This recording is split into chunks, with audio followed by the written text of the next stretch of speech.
বাংলাদেশে যুদ্ধ শুরু হয়ে গেছে। সবাইকে সতর্ক করতেই আমি অত্যন্ত জরুরি কিছু তথ্য প্রকাশ করতে আপনাদের সামনে এলাম। আমি বাংলা সংগ্রামরত, আন্দোলনরত ছাত্র ছাত্রী জনতা এবং দেশপ্রেমিক সশস্ত্র বাহিনীর পক্ষ থেকেই স্বৈরাচারী শেখ হাসিনার সরকারকে বহিষ্কার ঘোষণা করছি। স্বৈরাচারী শেখ হাসিনা সরকার আজ থেকে বাংলাদেশে সম্পূর্ণ অকার্যকর ঘোষণা করা হলো এবং স্বৈরাচারী শেখ হাসিনার আওয়ামী লীগের যে কোনো সদস্যকে পেলে আপনারা গ্রেফতার করে জেলে সোপর্দ করুন। সশস্ত্র বাহিনী, দেশপ্রেমিক বিজিবি সকলের উদ্দেশ্যে আপনারা বিজিবির প্রতি সারা বাংলাদেশের সীমানা পাহারা দিন এবং সশস্ত্র বাহিনীর নিজ অন্যান্য দায়িত্বের পাশাপাশি দায়িত্ব সকল বিমানবন্দরগুলোকে দৃষ্টিতে আনুন এবং পাহারায় রাখুন, যেন আওয়ামী লীগের কেউ পালিয়ে যেতে না পারে। স্বাধীনতা, সার্বভৌমত্ব কে রক্ষা করার দায়িত্ব আমরা যারা বেঁচে আছি এবং পরবর্তী প্রজন্ম বা নতুন প্রজন্ম ইতিমধ্যে তাদের দায়িত্ব 15 বছর অবহেলার পরে তারা এখন দায়িত্ব বুঝতে শুরু করে দিয়েছে, তারা দেশ ভালোবাসতে শুরু করে দিয়েছে। তাদের মাঝখানে আর মৃত্যুর ভয় নেই। তাদের মাঝখানে যখন মৃত্যুর ভয় চলে গেছে তখনই হয়েছে স্বৈরাচারী শেখ হাসিনার ক্ষয়। হাসিনাকে আর এক মুহূর্ত টিকতে দেওয়া যাবে না। যেখানেই পাবেন এদেরকে আপনারা গণধোলাই দিতে শুরু করেন। সশস্ত্র বাহিনী, আবারও বলছি শেষ কথা, জরুরি অবস্থা জারি করে বাঁচতে হলে, দেশকে বাঁচাতে হলে, জনগণকে বাঁচাতে হলে জরুরি অবস্থা জারি করে এখনই ক্ষমতা হাতে নিন। আপনারা সমগ্র সেনা বাহিনীর উপর ভুল বুঝবেন না।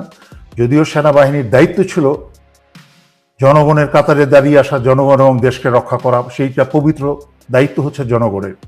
যাই হোক, যেহেতু হাসিনা তার সর্বোচ্চ ক্ষমতা ব্যবহার করে ফেলেছে ক্ষমতায় টিকে থাকার জন্য, পুলিশ, বিজিবি, প্যারামিলিটারি সব ব্যবহার করেছে, এমনকি সশস্ত্র বাহিনী ব্যবহার করে কারফিউ পর্যন্ত জারি করেও ছাত্র জনতার বিরুদ্ধে পরাজিত হয়েছে। এখন স্বৈরাচারী শেখ হাসিনার হাতে আর কোনো শক্তি বাকি নেই।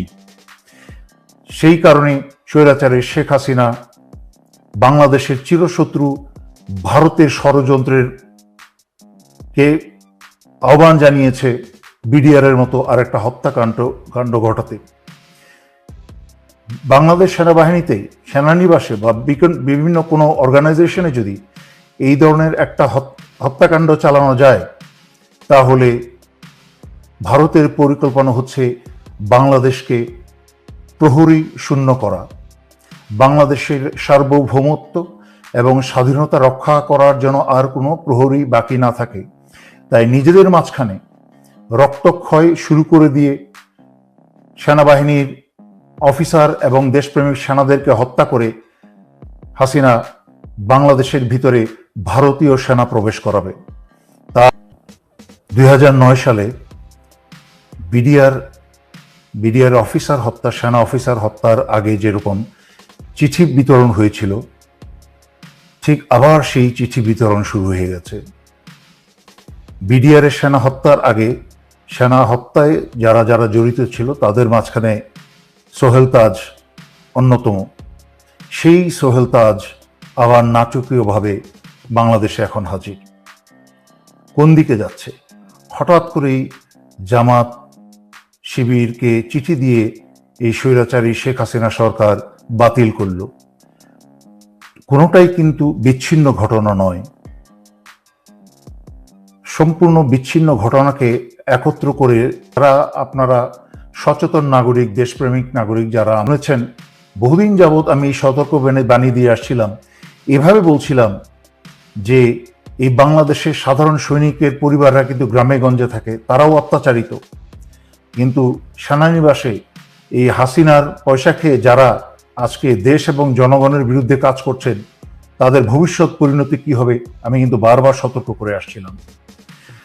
যদিও ছাত্রছাত্রী এবং জনতার উপর যারা গুলি চালিয়েছে সেটা সমগ্র সেনাবাহিনী চালিয়েছে হাসিনার পোষা এবং হাসিনার বাছাই করা যাদেরকে ঢাকায় 46 ব্রিগেডে বসানো হয়েছে, তার মাঝখানে একজন হচ্ছে অত্যন্ত জঘন্য চরিত্রের ব্রিগেডিয়ার জেনারেল ইমরান, যে শেখ হাসিনার প্রধানমন্ত্রী কার্যালয়েই ছিল এক সময়, এবং তার ক্যাডেট কলেজে বন্ধু বান্ধবের মতামতে সে একটা সাইকোপ্যাথ।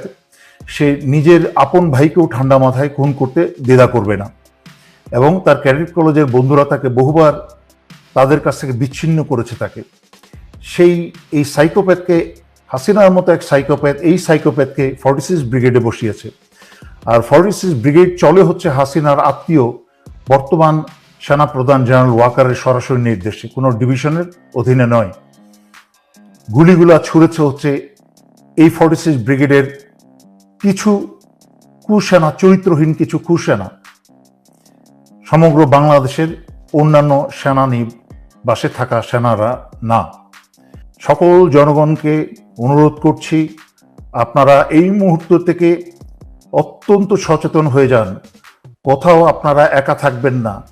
কোথাও আপনাদেরকে বাসা বাড়িতে এলাকায় যদি পুলিশি হানা হয়, তাহলে আপনারা সারা এলাকার মানুষ ঘিরে ধরবেন, এবং ছাত্রছাত্রী তোমরা সবাই পকেটের মাঝখানে তোমরা মরিচের গুঁড়া রাখবে। কাছের থেকে এসে ছাত্রলীগ, পুলিশ যারাই তোমাদেরকে ধরে নিয়ে যেতে চাইবে, তাদের চোখে মুখে মরিচের গুঁড়া মেরে দাও। এটা হচ্ছে ন্যূনতম তোমাদের ডিফেন্স। তাছাড়াও হাতে যা পারো তোমরা রাখো সংঘবদ্ধভাবে। একদিকে বাংলাদেশের প্রহরী সেনা হত্যা করবে, আর একদিকে ভারতীয় সেনা প্রবেশ করে বাংলাদেশ দখল করবে এবং স্বৈরাচারী শেখ হাসিনাকে বাঁচাবে। আর তার দায় দায়িত্ব সম্পূর্ণ চাপাবে হচ্ছে জামাত শিবিরের উপরে, এবং স্বৈরাচারী শেখ হাসিনা বলবে যে এই কাজ করে শুরু করেছে বাংলাদেশ সেনাবাহিনীর ভেতরে থাকা জামাতের লোকজন বা শিবিরের লোকজন, যা স্বৈরাচারী শেখ হাসিনার চোরপুত্র জয়ের মুখে থেকে আমরা বেশ কয়েকবার শুনেছি যে সেনাবাহিনীর ভিতরে জামাত শিবির আছে। সুতরাং আমি সর্বোপরি সশস্ত্র বাহিনীর প্রতি, ইতিমধ্যে 57 জন ভাই হারিয়েছেন, তখন কোনো পদক্ষেপ নেন নাই ভাইদের বাঁচানো। দেশ ভারতের দখলে চলে গেছে এই স্বৈরাচারী হাসিনার কারণে। 15 বছর ধরে যাবৎ বাংলাদেশের সবকিছু স্বাধীনতা, সার্বভৌমত্ব, এমনকি জনগণের জান মাল, বাংলাদেশের অর্থনীতি সবকিছু ভারতের হাতে তুলে দিয়েছে। আরো অপেক্ষা করবেন নিজের এবং নিজের স্ত্রী সন্তানের রক্ত দিয়ে? এখনো সময় আছে। আজকে রাত্রে ভোরের অপেক্ষা না থেকেই আপনারা অস্ত্র হাতে জরুরি অবস্থা জারি করে সারা বাংলাদেশের ক্ষমতাবার হাতে তুলে নিন, এবং ছাত্র আন্দোলনরত ছাত্র জনতার সাথে কাঁধে কাঁধ মিলিয়ে বাংলাদেশ রক্ষায় দাঁড়িয়ে যান।